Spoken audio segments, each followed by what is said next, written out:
Hello there. How are you tonight? Today, whatever. Let's go through the magazine for issue 46. Emergency Fire Speeder. So, this is known as a fire suppression speeder. Also, it's part of the fire suppression ship. Its engine units are repulsor lifts, has one captain, one co-pilot, and has a bunch of firefighters in it. So, years and years ago, a buddy of mine's grandfather flew one of these, and you'll actually he was actually one of the pilots that helped uh, put the foam out on this ship here that we're going to be talking about. So that's pretty exciting, right? The fire suppression speeder is more commonly known as the fire speeder. It is a large, sturdy design designed air speeder tasked with transportation of large amounts of fire retardant materials, water, and other equipment required to quell burning buildings, structures, and vehicles. A common and welcome sight to the skies above galactic capital world of Coruscant.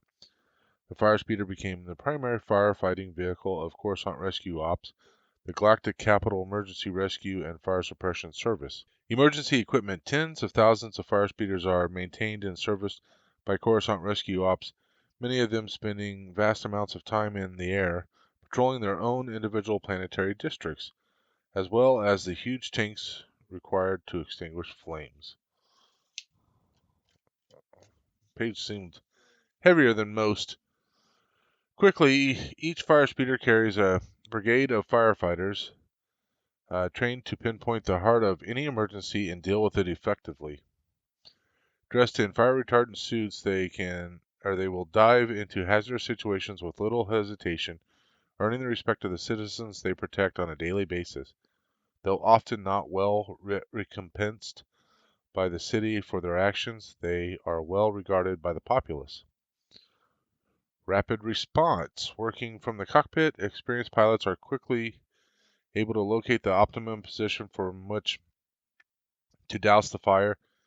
Their ablative cockpit canopy is strong enough to withstand tremendous bursts of heat, if only for a brief time, but is tough enough to hover above intense flames with minimal damage. Around the vessel, emergency running lights illuminate the footwells and walkways, while sirens blare to warn nearby traffic of their presence and alert the populace to their arrival from above. Also aboard each speeder is the medical bay, kitted with equipment to stabilize most injuries during the descent to one of the medical facilities dotted across the planet.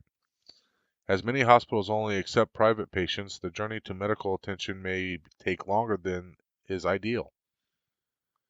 So fire speeders have the capability to clear traffic and cut corners to facilitate a swift arrival at a med center with help from its blaring sirens and cowled jet engines.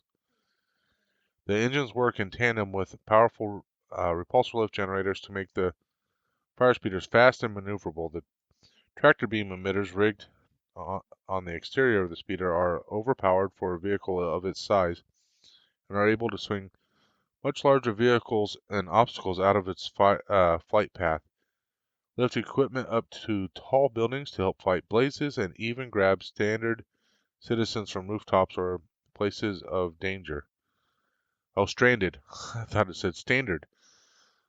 I mean, I don't know what a standard citizen is, but a stranded citizen, I think we can all imagine what that is. Manned by a tractor beam expert, this is one of the most useful tools for a fire speeder's arsenal. Let's go ahead and talk about the extinguisher systems. Coruscant fire speeders, large tanks have internal chambers filled with water, foam, and other fire retardant substances. Onboard systems evaluate the nature of each fire remotely and prepare a suitable mixture that will dampen the fire faster, thus saving on refueling time and allow them to stay airborne longer. On other less prosperous worlds, fire speeders are fitted with onboard moisture evaporators, enabling them to refill their tanks while airborne. Each wing is fitted with a nozzle, giving the speeder a lateral 360-degree arc of cover and a much increased coverage. Fire teams are broken down into district areas of operation, but it is Common for Firespeeder pilots to patrol the edge of their own districts in case pilots from neighboring brigades encroach on their territory and claim the generous bonuses offered to crews who successfully prevent a crashing vessel from damaging property below, regardless of what area they cover. So it's a bit of a competition there, and that's one of the things that I had heard from, like I said, my buddy, his grandfather. He was constantly talking about how competitive it was, and since they didn't get compensated very well, that was how they would, actually earn some of their money was trying to get these bonuses from helping these other ships and stuff. Operational history. I'll spit it out eventually. Most notably, the Firespeeder saw increased service during the Battle of Coruscant, one of the final major engagements in the Clone Wars.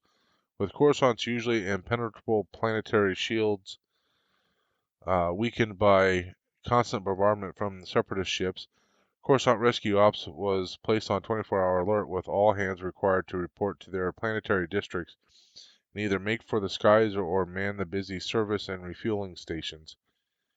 It's arguable that the CRO saw more action at this time than any other in its history, not only from the clearly visible battles taking place in Coruscant's upper atmosphere, but also due to the understandable panic it caused Coruscant citizens below. It was unusual that only a matter of days later, when the Jedi Temple was sacked under order from Emperor Palpatine himself, the Firespeeders remained grounded.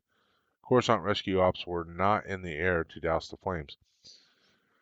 So that's one of the things that my buddy said his grandfather was like two things. One, he kind of wishes that uh, they would have not, you know, worked so hard to stop this thing from being on fire and all that kind of stuff because of what ended up with Palpatine, and also the fact that they didn't go try to put out the fire at the Jedi Temple. That was something that he severely regretted, although he didn't really say it much in in public. He didn't talk about it much in public, but that was kind of one of his things.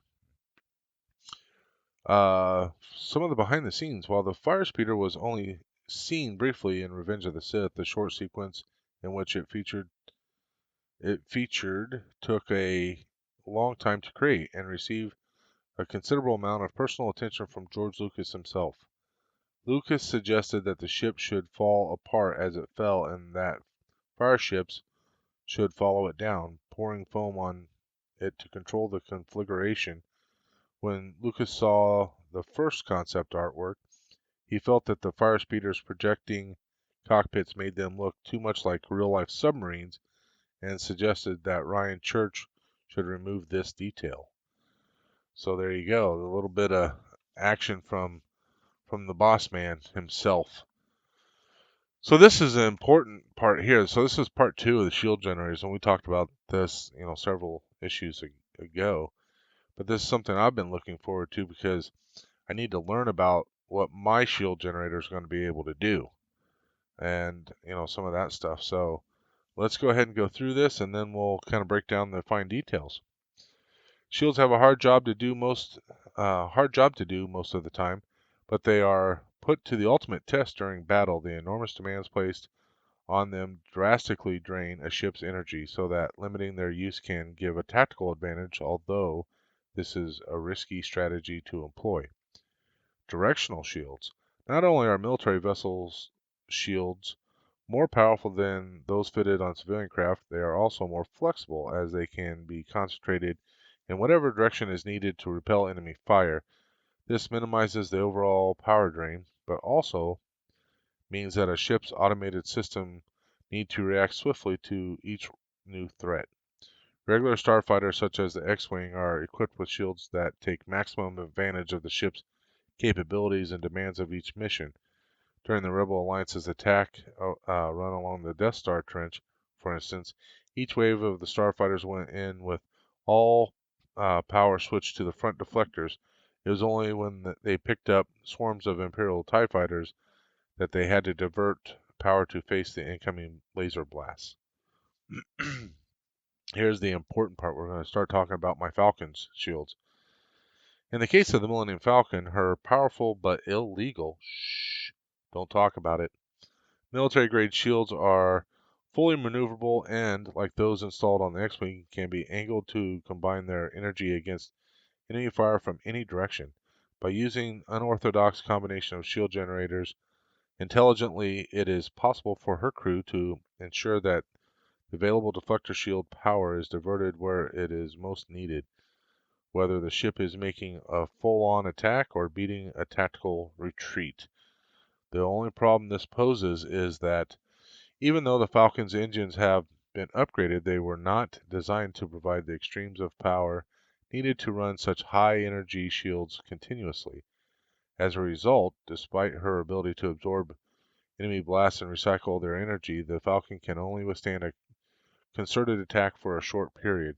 This means that her crew are even more reliant than usual on the instruments and readouts that show the status of the shields. During their precarious existence as freebooters around the galaxy, Han Solo and Chewbacca became used to keeping an eye on how the Falcon's shield generators were performing, which is monitored on a situational display mounted in the freighter's cockpit. Shield generator, and this we'll come back and kind of review it here, but this is going to explain it, I believe. So, shield generator situational display. The color-coded graphic representation of the ship informs the pilot and co-pilot of the configuration of the shields and their operating status. The display is divided up into a series of sectors, and a fully green display of the ship means that the shields are holding fore and aft at an optimal power level. I guess it's a good thing that I'm not colorblind, so I'll be able to see the green and the red and the yellow. However, this is rarely the case during combat. If the forward section of the ship is green and the aft section is black, it means that all shield power has been routed forward, leaving the aft vulnerable. This was Solo's seemingly foolhardy tactic at Hoth when he flew the Falcon at an Imperial Star Destroyer at high speed before landing on her hull. The reverse is seldom seen in space thanks to the danger of having no forward shields to protect against debris, but Solo was known to have routed all shield power to the aft section while other ships were in pursuit in a planetary atmosphere. When the ship graphic on the situation display turns yellow, shield strength is failing. If the shield quadrants blink red, it means they are under attack, as when the Falcon blasted its way out of Mos Eisley spaceport. When they turn red, it means they have failed completely. So that's a no bueno. So here we go. So this is going to show what we're looking at here. So this one here, let's say this was blinking. That means we're getting attacked there. And our aft shields are weakened. They're starting to fade. Front shields are great. So green shields are holding at an optimal power level. Yellow shields strength is failing. Red quadrants under attack will blink red. Solid red indicates the shields have failed, so you don't want to see that. Green shields are powered. Gray shields are powered down on the left. All the shield power is routed to the forward shields for extra protection, but the aft shield is left vulnerable. On the right, all the shield power is at the aft, and this option is only used rarely, such as during an escape within a planetary atmosphere. It is not recommended during space flight, as striking uh, micrometeorites or other particles during forward acceleration would be extremely damaging, to say the least, right? So now I'm going to have a pretty good idea what I need to look for with my shields when I get those installed. So that concludes this issue, and a little trip down memory lane and all that kind of stuff. So that's everything for issue 46.